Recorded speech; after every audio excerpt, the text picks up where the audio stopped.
بسم اللہ الرحمن الرحیم۔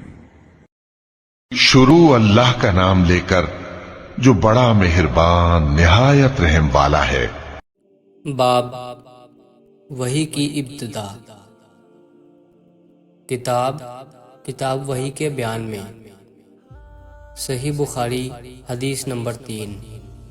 حضرت صلی اللہ علیہ وآلہ وسلم پر وحی کا ابتدائی دور اچھے سچے پاکیزہ خوابوں سے شروع ہوا۔ آپ خوابوں میں جو کچھ دیکھتے وہ صبح کی روشنی کی طرف صحیح اور سچا ثابت ہوتا۔ پھر من جانب قدرت آپ تنہائی پسند ہو گئے اور آپ صلی اللہ علیہ وآلہ وسلم نے غار حرا میں خلوت نشینی اختیار فرمائی اور کئی دن اور رات وہاں مسلسل عبادت اور یاد الہی و ذکر و فکر میں مشغول رہتے۔ جب تک گھر آنے کو دل نہ چاہتا توشہ ہمراہ لیے ہوئے وہاں رہتے۔ توشہ ختم ہونے پر ہی اہلیہ محترمہ حضرت خدیجہ رضی اللہ تعالی عنہا کے پاس تشریف لاتے اور کچھ توشہ ہمراہ لے کر پھر وہاں جا کر خلوت خضی ہو جاتے۔ یہی طریقہ جاری رہا یہاں تک کہ آپ پر حق منکشف ہو گیا اور آپ غار حرا ہی میں قیام پذیر تھے کہ اچانک حضرت جبرائیل علیہ السلام آپ کے پاس حاضر ہوئے اور کہنے لگے کہ اے محمد پڑھو۔ آپ فرماتے ہیں کہ میں نے کہا کہ میں پڑھنا نہیں جانتا۔ آپ صلی اللہ علیہ وآلہ وسلم فرماتے ہیں کہ فرشتے نے مجھے پکڑ کر اتنے زور سے بھینچا کہ میری طاقت جواب دے گئی۔ پھر مجھے چھوڑ کر کہا کہ پڑھو۔ میں نے پھر وہی جواب دیا کہ میں پڑھا ہوا نہیں ہوں۔ اس فرشتے نے مجھ کو نہایت ہی زور سے بھینچا کہ مجھ کو سخت تکلیف محسوس ہوئی۔ پھر اس نے کہا کہ پڑھ۔ میں نے کہا کہ میں پڑھا ہوا نہیں ہوں۔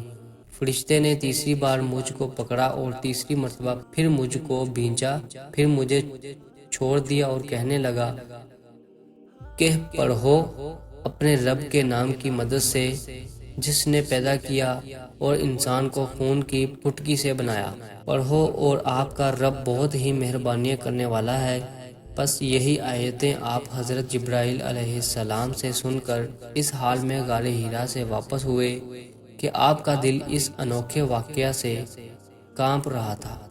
آپ حضرت خدیجہ کے ہاں تشریف لائے اور فرمایا کہ مجھے کمبل اڑا دو۔ لوگوں نے آپ کو کمبل اڑا دیا۔ جب آپ کا ڈر جاتا رہا تو آپ نے اپنی زوجہ محترمہ حضرت خدیجہ رضی اللہ تعالی عنہا کو تفصیل کے ساتھ یہ واقعہ سنایا اور فرمانے لگے کہ مجھ کو اب اپنی جان کا خوف ہو گیا ہے۔ آپ کی اہلیہ محترمہ حضرت خدیجہ رضی اللہ تعالی عنہا نے آپ کی ڈھارس بندھائی اور کہا کہ آپ کا خیال صحیح نہیں ہے۔ خدا کی قسم آپ کو اللہ کبھی رسوا نہیں کرے گا۔ آپ تو اخلاق فاضلہ کے مالک ہیں۔ آپ تو کنبہ پرور ہیں۔ بے کسوں کا بوجھ اپنے سر پر رکھ لیتے ہیں۔ مفلسوں کے لیے آپ کماتے ہیں۔ مہمان نوازی میں آپ بے مثال ہیں اور مشکل وقت میں آپ امر حق کا ساتھ دیتے ہیں۔ ایسے اوصاف حسنہ والا انسان یوں بے وقت ذلت و خواری کی موت نہیں پا سکتا۔ پھر مزید تسلی کے لیے حضرت خدیجہ رضی اللہ تعالی عنہا آپ صلی اللہ علیہ وآلہ وسلم کو ورقہ بن نوفل کے پاس لے گئیں جو ان کے چچا زاد بھائی تھے اور زمانہ جاہلیت میں نصرانی مذہب اختیار کر چکے تھے اور عبرانی زبان کے کاتب تھے۔ چنانچہ انجیل کو بھی حسب منشائے خداوندی عبرانی زبان میں لکھا کرتے تھے۔ انجیل سریانی زبان میں نازل ہوئی تھی، پھر اس کا ترجمہ عبرانی زبان میں ہوا۔ ورقہ اسی کو لکھتے تھے۔ وہ بہت بوڑھے ہو گئے تھے یہاں تک کہ ان کی بینائی بھی رخصت ہو چکی تھی۔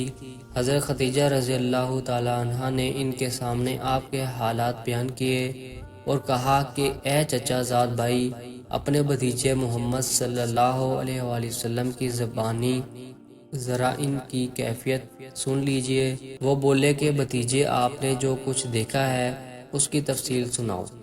چنانچہ آپ صلی اللہ علیہ وآلہ وسلم نے از اول تا آخر پورا واقعہ سنایا، جسے سن کر ورقہ بے اختیار ہو کر بول اٹھے کہ یہ تو وہی ناموس معزز رات دان فرشتہ ہے جسے اللہ نے حضرت موسیٰ علیہ السلام پر وحی دے کر بھیجا تھا۔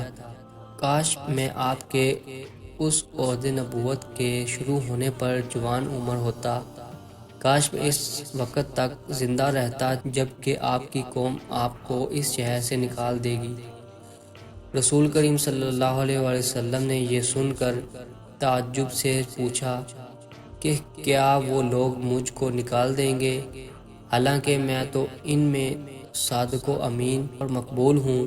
ورقہ بولا، ہاں یہ سب کچھ سچ ہے، مگر جو شخص بھی آپ کی طرح امر حق لے کر آیا، لوگ اس کے دشمن ہی ہو گئے ہیں۔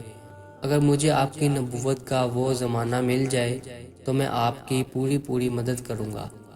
مگر ورقہ کچھ دنوں کے بعد انتقال کر گئے، پھر کچھ عرصہ تک وحی کی آمد موقوف رہی۔